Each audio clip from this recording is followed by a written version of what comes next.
బన్నీ వాసు సినీ ఇండస్ట్రీలోని నిర్మాతలలో ఆయన కూడా ఒకరుగా కొనసాగుతున్నారు. అయితే ఈ నిర్మాత తాజాగా షాకింగ్ కామెంట్స్ చేశారు. మెగా ఫ్యామిలీ అయితే నాకేంటి అంటూ. ఈ ప్రొడ్యూసర్ వెనుక ఉన్నది అతనేనా, అతనెవరో తెలుసుకుందాం. ఎప్పుడైతే మెగా ఫ్యామిలీ కుటుంబ సభ్యులు అల్లు అర్జున్ను టార్గెట్ చేస్తూ కామెంట్లు చేశారో, ఇక అప్పటి నుంచి రోజు రోజుకి మెగా ఫ్యామిలీ వాల్యూ తగ్గిపోతూనే ఉంది. ఇప్పటి వరకు ఎటువంటి విభేదాలు లేకుండా కలిసిమెలిసి ఉన్న మెగా అల్లు ఫ్యామిలీల మధ్య ఒక్కసారిగా చీలికలు రావడం వల్లే ఇది జరుగుతుందనే వార్తలు వినిపిస్తున్నాయి. ఈ నేపథ్యంలోనే ఇప్పుడు తాజాగా మెగా ఫ్యామిలీ అయినప్పటికీ కూడా భయపడేదే లేదంటున్నారు ప్రముఖ నిర్మాత బన్నీ వాసు. అల్లు అరవింద్ ఫ్యామిలీతో మంచి అనుబంధం ఉన్న ఈయన ఇండస్ట్రీలో తనకంటూ ఒక బ్రాండ్ని ఏర్పరచుకున్న విషయం తెలిసిందే. పైగా బన్నీ వాసు అల్లు అర్జున్ సపోర్ట్తో నిర్మాతగా బాగానే నెట్టుకొస్తున్నారు. ముఖ్యంగా బన్నీ వాసు నిర్మించిన ఎన్నో చిత్రాలు కూడా మంచి విజయాలు అందుకున్నాయి. చిన్న హీరోలను ప్రోత్సహిస్తూ మంచి విజయాలను అందించిన ఘనత బన్నీ వాసు సొంతం. అల్లు కుటుంబం అండ ఉండడం వల్లే మెగా ఫ్యామిలీ అంటే ఐ డోంట్ కేర్ అన్నట్లుగా బన్నీ వాసు ప్రవర్తిస్తున్నారు అంటూ వార్తలైతే వినిపిస్తూనే ఉన్నాయి. అయితే తాను నిర్మాతగా సక్సెస్ అవ్వడానికి ముఖ్య కారణం అల్లు కుటుంబం అని, ఆ కుటుంబాన్ని ఎవరైనా ఏదైనా అన్నారంటే అతనిలో అహం పెరిగిపోతుందనే విధంగా టాక్ వినిపిస్తుంది. అలాగే గీతా ఆర్ట్స్ 2 బ్యానర్పై నిర్మించిన తాజా చిత్రం ఆయ్.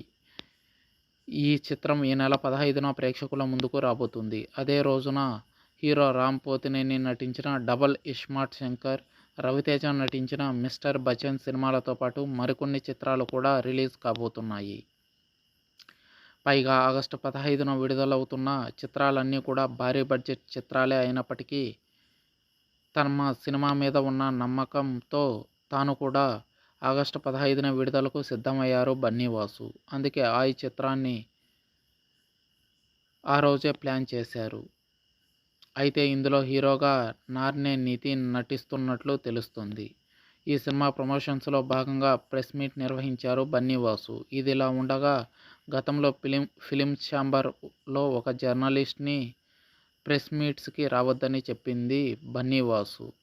కానీ బన్నీ వాసు కావాలనే ఆ కాంట్రవర్షియల్ జర్నలిస్ట్ను ఇక్కడికి పిలిపించారు. అతని కోసం అవసరమైతే ఛాంబర్ని కూడా లెక్క చేయను అంటూ ర్యాష్గా మాట్లాడారు. ఎందుకంటే ఈ జర్నలిస్ట్ గతంలో మెగా పిఆర్ఓ అని అంటూ గోవాలో ఒక ఈవెంట్ చేసి అక్కడికి వచ్చిన సౌత్ ఆర్టిస్టులందరినీ గాలికి వదిలేసి ఫోన్ స్విచ్ ఆఫ్ పెట్టుకుని హైదరాబాద్ వచ్చేశాడు. మెగా పిఆర్ఓ అన్న ట్యాగ్ ఉందని అలా చేయడంతో అక్కడికి వెళ్ళిన వారంతా చిరంజీవికి విషయం చెబితే ఆయనతో పాటు మెగా హీరోలంతా ఆ జర్నలిస్ట్ను దూరం పెట్టారు. ఇక ఇప్పుడు పవన్ కళ్యాణ్ను కాదనుకుని దూరం వెళ్ళిన అల్లు అర్జున్ తీరుపై అసహనంగా ఉన్నారు మెగా ఫ్యాన్స్. దీనికి తోడు బన్నీ వారికి మరింత కోపం తెచ్చేలా కేవలం అల్లు అర్జున్ మెప్పు కోసమే ప్రయత్నిస్తూ ఇండైరెక్ట్గా మెగా ఫ్యామిలీతో నాకు పని ఏంటి అన్నట్టుగా ప్రవర్తిస్తున్నాడు. అంతేకాదు ఇండస్ట్రీ అంతా ఈ విషయం ఓపెన్గానే చెప్పుకుంటున్నారట. మరి ఈ విషయంపై మెగా ఫ్యాన్స్ రియాక్షన్ ఎలా ఉంటుందో రాబోయే పుష్ప 2, ఆయ్ చిత్రాల విజయాలపై, కలెక్షన్స్పై ఆధారపడి ఉంటుంది.